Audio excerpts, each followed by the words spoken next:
नमस्कार दोस्तों, मैं अमर भारती। एक पुरानी कहावत है, जिसकी लाठी उसकी भैंस। यह कहावत सत्ता में बैठे किसी भी देश के तानाशाही व्यक्ति, सरकार या सेना पर लागू होती है, जो यह समझता है कि उसके पास सत्ता है तो वह कुछ भी कर सकता है। कुछ ऐसा ही हाल पाकिस्तानी सेना का है, जिसने सत्ता पर अपना नियंत्रण बनाए रखने के लिए पहले तो पूर्व क्रिकेटर और पॉपुलर नेता इमरान खान पर मुकदमे दर्ज करवाकर उन्हें 14 साल के लिए जेल भिजवा दिया। फिर उनको और उनकी पार्टी पाकिस्तान तहरीक इंसाफ यानी कि पीटीआई को चुनाव लड़ने से ही बैन कर दिया गया। सेना के जबरदस्त विरोध के बावजूद अब जबकि 8 फरवरी को पाकिस्तान में हुए नेशनल असेंबली के चुनाव में इमरान खान और उनकी पार्टी द्वारा समर्थित इंडिपेंडेंट उम्मीदवार सबसे ज्यादा संख्या में विजयी हुए हैं, तो इमरान खान को सरकार ही नहीं बनाने दिया जा रहा है, क्योंकि सेना की पहली पसंद तो नवाज शरीफ हैं। खबर है कि नवाज शरीफ और बिलावल भुट्टो के गठबंधन से सरकार बनाई जाएगी। 14 अगस्त 1947 यानी पाकिस्तान की आजादी से आज तक का दिन। इसमें 3 बार संविधान में संशोधन, 3 बार सैन्य तख्ता पलट और अब तक चुने गए 30 प्रधानमंत्रियों में से किसी ने भी 5 साल का कार्यकाल पूरा नहीं किया। सोर्सेस के अनुसार इस बार के चुनाव पहले से ही फिक्स हैं और सेना चाहती है कि नवाज शरीफ ही प्रधानमंत्री चुने जाएं। आखिर क्या है पाकिस्तानी आर्मी का इतिहास? कैसे यह सेना इतनी मजबूत हो गई कि चुनी हुई सरकार का ही तख्ता पलट करने में सक्षम हो गई? आइए समझने की कोशिश करते हैं।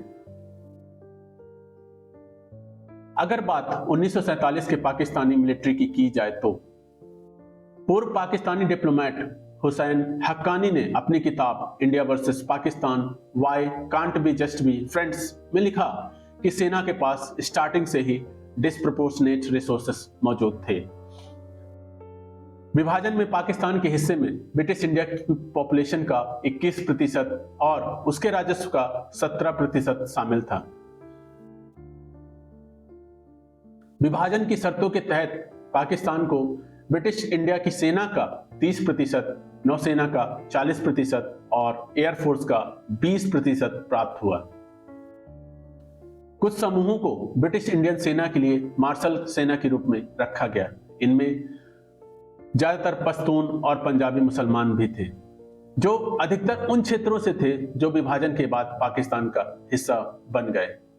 पहले प्रधानमंत्री लियाकत अली खान ने 1948 में पहले बजट का 75% डिफेंस और आर्म्ड फोर्सेस के वेतन और रखरखाव की लागत को कवर करने के लिए आवंटित किया था। इस प्रकार पाकिस्तान अन्य देशों की तरह नहीं था, जो अपने सामने आने वाले खतरों से निपटने के लिए सेना खड़ी करते हैं। इसे एक बड़ी सेना विरासत में मिली थी, जिसे बनाए रखने के लिए खतरे की जरूरत थी। वहीं पाकिस्तान के संस्थापक मोहम्मद अली जिन्ना ने 1948 में आर्मी स्टाफ कॉलेज क्वेटा में एक भाषण में कहा था, यह मत भूलो कि सशस्त्र बल लोगों के सेवक हैं। आप राष्ट्रीय नीति नहीं बनाते, यह हम नागरिक हैं जो इन मुद्दों को तय करते हैं और यह आपका कर्तव्य है कि इन कार्यों को पूरा करें जो आपको सौंपे गए हैं। लेकिन पाकिस्तान की सेना ने ठीक इसके विपरीत काम किया। 2022 में पूर्व सेना प्रमुख जनरल कमर जावेद बाजवा ने स्पष्ट रूप से कहा था कि सेना ने राजनीति में असंवैधानिक रूप से हस्तक्षेप किया है। इसके बावजूद पाकिस्तान में आर्मी इतनी पावरफुल और स्ट्रांग होल्ड वाली कैसे बन गई? पाकिस्तानी एकेडमिशियन अकील शाह ने अपनी book the army and the democracy में लिखा कि सेना को राजनेताओं के प्रति ब्रिटिश इंडियन सेना का अविश्वास, अपॉलिटिकल प्रोफेशनलिज्म विरासत में मिला था। लेकिन यह भारत से कथित खतरा ज्यादा था, जिसने नागरिक सैन्य संबंधों को किसी भी अन्य फैक्टर से अधिक मजबूत बनाया। इसने शुरुआती वर्षों के पाकिस्तान में मिलिटराइजेशन को बढ़ावा दिया। और वह रास्ता तैयार किया जिसमें आर्मी जनरल बिना किसी दिक्कत के घरेलू राजनीति और राष्ट्रीय सुरक्षा नीति में अपना प्रभाव बढ़ा सकते थे। अपनी किताब military, state and society in Pakistan में पंजाब के पूर्व मुख्यमंत्री हसन अस्करी रिजवी ने लॉजिक दिया कि अस्तित्व की चिंताओं ने अखंड राष्ट्रवाद यानी कि मोनोलिथिक नेशनलिज्म को बढ़ावा दिया, जिसके कारण विकासशील लोकतांत्रिक संस्थानों जैसे कि पार्लियामेंट, सिविल सोसाइटी और मीडिया जैसी प्रक्रियाओं पर सेना को विशेषाधिकार प्राप्त हो गया। राज्य का अस्तित्व पाकिस्तान के शासकों के लिए पहली चिंता बन गई, जबकि भारत में कांग्रेस ने स्वतंत्रता आंदोलन में सबसे आगे रहने से लेकर एक लोकप्रिय प्रतिनिधि राजनीतिक दल की भूमिका सफलतापूर्वक निभाई, लेकिन मुस्लिम लीग ऐसा नहीं कर सकी। मोहम्मद अली जिन्ना, जिनकी साल 1948 में मृत्यु हो गई थी, और लियाकत अली खान, जिनको 1951 में हत्या कर दी गई थी, इनके बाद से किसी नेता के पास वो राष्ट्रीय कद और कल्पना शक्ति नहीं थी जो लोगों को प्रेरित करने में सफल हो पाए। कठिन राजनीतिक और आर्थिक समस्याओं से निपटने की बात तो बहुत दूर की बात थी। इसमें से भी कई लोगों की पृष्ठभूमि फ्यूडल या सेमी फ्यूडल थी और वो अपने व्यक्तिगत महत्वाकांक्षाओं और संकीर्ण विचारों से प्रेरित थे।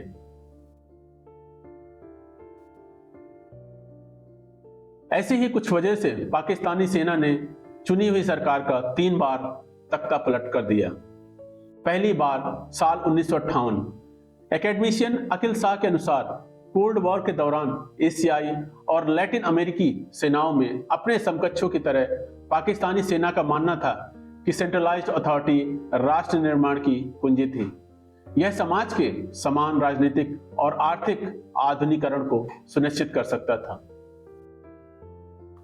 इस प्रकार 1958 में आर्थिक और राजनीतिक संकट के बीच जनरल मोहम्मद अयूब खान ने सरकार को अलग कर राजनीतिक गतिविधियों को निलंबित कर दिया। लोगों में सेना के प्रति समर्थन की भावना थी, जिसकी वजह से उन्हें किसी विरोध का सामना नहीं करना पड़ा। दूसरी बार साल 1977। 1971 में भारत से अपमानजनक हार और देश के 2 टुकड़े होने से लोगों के अंदर सरकार के प्रति नाराजगी और शोक का माहौल था। 1977 के चुनावों के नतीजे ने विपक्षी पाकिस्तान नेशनल अलायंस की ओर से जुल्फिकार अली भुट्टो की पाकिस्तान पीपल्स पार्टी यानी कि पीपीपी के खिलाफ धांधली के आरोप लगा दिए। भुट्टो द्वारा मार्शल लॉ लागू करने के बाद जनरल जियाउल हक ने 1977 में तख्ता पलट करके सत्ता पर कब्जा कर लिया। इसके बाद भुट्टो को 1979 में फांसी दे दी गई। तीसरी बार साल 1999 में प्रधानमंत्री नवाज शरीफ के अधीन सत्ता के मजबूत होने की डर से सेना प्रमुख जनरल परवेज मुशर्रफ ने तख्ता पलट कर दिया। मुशर्रफ और नवाज की असहमति के बीच कश्मीर पर दावा करने के लिए भारत के साथ संघर्ष शुरू करने का दबाव जनरल द्वारा था। भारत ने कारगिल में मुशर्रफ के दुस्साहस के लिए पाकिस्तान को दंडित किया, लेकिन जनरल ने उस प्रधानमंत्री को पद से हटाया जिसने उन्हें इस पद पर नियुक्त किया था। फिर भी ऐसा नहीं है कि समय के साथ सिविल मिलिट्री के संबंधों में कोई चेंजेस देखने को नहीं मिला। एकेडमिशियन अकिल शाह ने लिखा, लोकतंत्र में सेना या अन्य संस्थाएं कानून के शासन से ऊपर नहीं हो सकती। हालांकि पाकिस्तानी सेना नागरिक कानून प्रणाली के दायरे से बाहर काम करती है, क्योंकि वह खुद को कानून से ऊपर मानती है। समय के साथ सेना की भी भूमिका विकसित हुई। साल 2007-8 में सेना ने शासन विरोधी प्रदर्शनों के कारण खुद को सत्ता से बाहर कर लिया। 2008 के बाद से सेना ने पॉलिटिकल डेमोक्रेसी को सहन किया, क्योंकि डायरेक्ट मिलिट्री रूल को सेना की छवि और हितों के विपरीत देखा गया। वहीं 2018 में सेना ने नवाज शरीफ की जगह इमरान खान को चुना, लेकिन जब इमरान खान, जिन्हें व्यापक जन समर्थन प्राप्त था, सेना के आलोचक बन गए तो उन पर कई आरोप लगाए गए जिसके कारण 9 मई 2023 को उनकी गिरफ्तारी हो गई। उनके क्रोधित समर्थकों ने सेना सहित 20 से अधिक सैन्य प्रतिष्ठानों और राज्य भवनों पर हमला किया, जिसमें आर्मी हेडक्वार्टर रावलपिंडी भी शामिल थे। और अब नवाज शरीफ फिर से सेना की पसंद है। पाकिस्तान का जटिल नागरिक सैन्य संबंध निकट भविष्य में इसकी राजनीति को हमेशा निर्धारित करता रहेगा।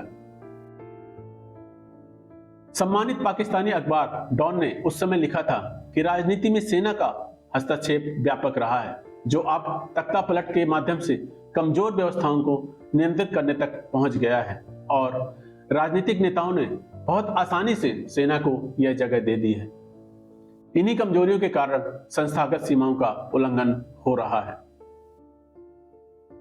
वहीं भारत के अनुसार पाकिस्तान में चुनाव सरकार और सेना के बीच शक्ति संतुलन के तरीके के बारे में है, जो सेना प्रमुख के बदलाव को पाकिस्तान में सत्ता का वास्तविक परिवर्तन मानता है। लोकतंत्र के विपरीत जहां चुनावों से सत्ता का शांतिपूर्ण ट्रांजिशन होता है।